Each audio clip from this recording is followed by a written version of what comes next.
Pump storage system वापरून जलविद्युत निर्मिती क्षमता वाढवण्याच्या दृष्टीने राज्य सरकारने एक महत्त्वपूर्ण पाऊल उचलले आहे। या नाविन्यपूर्ण उपक्रमातून महाराष्ट्र 2030 पर्यंत 50% ऊर्जा ही अपारंपरिक ऊर्जा स्रोतातून निर्माण करेल असा विश्वास राज्याचे उपमुख्यमंत्री तथा ऊर्जा मंत्री देवेंद्र फडणवीस यांनी व्यक्त केला आहे। हे उद्दिष्ट अशा वेळी जाहीर करण्यात आलं जेव्हा महाराष्ट्र सरकारच्या जलसंपदा विभागाने जलविद्युत प्रकल्प विकसित करण्यासाठी महाजेनकोसह खासगी वीज निर्मिती कंपनी टाटा पॉवर आणि अवाडा समूहासोबत सामंजस्य करार केलेत। या कराराचे महत्त्व नेमकं काय आणि यामुळे भविष्यात ऊर्जा निर्मिती क्षेत्रात होणाऱ्या क्रांतीचा आढावा आजच्या व्हिडिओतून घेऊयात। नमस्कार, महाएमटीबी मध्ये आपलं स्वागत। मी गायत्री श्रीगोंदेकर आणि कॅमेरावर आहेत नितेश काळे। जलविद्युत हा सध्या जगातील सर्वात मोठा अक्षय ऊर्जेचा स्रोत आहे। हवामानातील बदलामुळे आज दुष्काळ, आकुंचित हिमनद्या आणि जलद बाष्पीभवन याचा ऊर्जा उत्पादनाला धोका निर्माण होतोय। जगातील 35हून अधिक देश त्यांच्या एकूण मागणीच्या किमान 50% पूर्ततेसाठी जलविद्युतवर अवलंबून आहेत।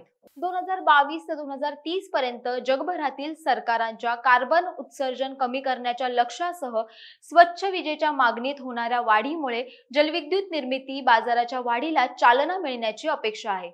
पंप स्टोरेज सिस्टम वापरून जलविद्युत निर्मिती पद्धतीमध्ये वरच्या जलाशयातून जलविद्युत निर्माण करणे, खालच्या जलाशयात पाणी साठवणे आणि नंतर रात्रीच्या वेळी ते पुन्हा वरच्या जलाशयात पंप करणे, यामध्ये दिवसा जास्त मागणी असताना अधिक वीज निर्माण करणे याचा समावेश होतो। जलसंपदा विभागाने नोडल एजन्सी म्हणून काम करत जलविद्युत प्रकल्प विकसित करण्यासाठी सरकारी मालकीच्या महाजेनको, टाटा पॉवर आणि अवाडा समूहासोबत सामंजस्य करार केलेत। महाराष्ट्राचे उपमुख्यमंत्री देवेंद्र फडणवीस यांनी यावेळी सांगितलं की हे सामंजस्य करार 2030 पर्यंत नूतनीकरणीय स्रोतांद्वारे एकूण विजेच्या 50% निर्मितीचे उद्दिष्ट साध्य करण्यासाठी योगदान देतील। कोयना डाव्या किनारी धरण फूड पॉवर हाऊस मध्ये 80 मेगावॅटचा पंप स्टोरेज प्रकल्प विकसित करण्याची महाजेनकोची योजना आहे। कंपनी आधीच Koyna food storage hydro power प्रकल्प चालवत आहे आणि या नवीन पंप स्टोरेज सुविधेमुळे तिची वीज निर्मितीची क्षमता वाढणार आहे। टाटा पॉवर राज्यात 2 पंपयुक्त हायड्रो स्टोरेज प्रकल्प विकसित करण्यासाठी वचनबद्ध आहे। यामध्ये रायगड जिल्ह्यातील भिवपुरी येथे 1000 मेगावॅटचा प्रकल्प आणि पुणे जिल्ह्यातील शिरवटा येथे 1800 मेगावॅटच्या प्रकल्पाचा समावेश आहे।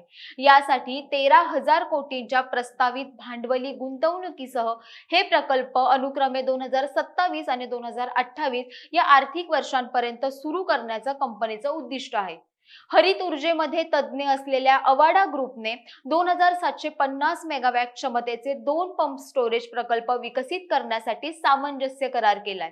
यामध्ये पुणे आणि रायगड जिल्ह्यातील 1500 मेगावॅट, पवना आणि कल्याण येथे पंप स्टोरेज प्रकल्प, कोल्हापूर आणि रत्नागिरी जिल्ह्यातील 1250 मेगावॅट कुंभवडे प्रकल्पाचा समावेश आहे।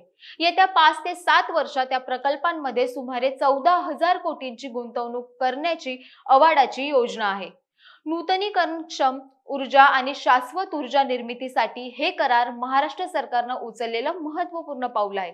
पंप स्टोरेज हायड्रो पॉवर प्रकल्प राज्याच्या वाढत्या ऊर्जेची मागणी पूर्ण करण्यासाठी महत्त्वपूर्ण भूमिका बजावतील आणि अक्षय ऊर्जा निर्मितीचे लक्ष्य गाठण्यातही महत्त्वाचे योगदान देतील अशी अपेक्षा आहे। हा उपक्रम मोठ्या प्रमाणात पायाभूत सुविधा प्रकल्प विकसित करण्यासाठी सरकारी संस्था आणि खासगी क्षेत्रातील कंपन्यांमधील वाढत्या सहकार्यावर देखील प्रकाश टाकतो।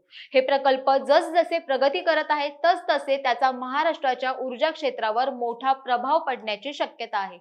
पंप केलेल्या स्टोरेज हायड्रोलिक पॉवर प्लांटची लवचिकता आणि साठवण करण्याची क्षमता इतर कोणत्याही तंत्रज्ञानापेक्षा लक्षणीय असते। कमी ऑपरेटिंग खर्च आणि मोठी साठवण क्षमता उपलब्ध असल्याने जलाशय ऊर्जा संयंत्रांना वीज निर्मिती लवचिकतेचा सर्वात स्वस्त स्रोत मानला जातो।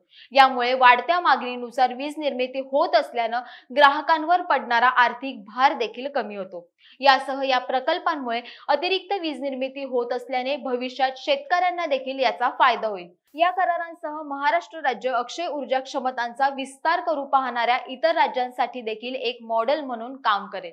हा संपूर्ण विषय तुम्हाला कसा वाटला ते आम्हाला कमेंट बॉक्समध्ये नक्की कळवा। महाएमटीबीच्या फेसबुक पेजला लाईक करा, आमचं यूट्यूब चॅनल आहे ते देखील सबस्क्राईब करा आणि अशाच अन्य घडामोडींसाठी www.mahaemtv.com या आमच्या संकेतस्थळाला नक्की भेट द्या।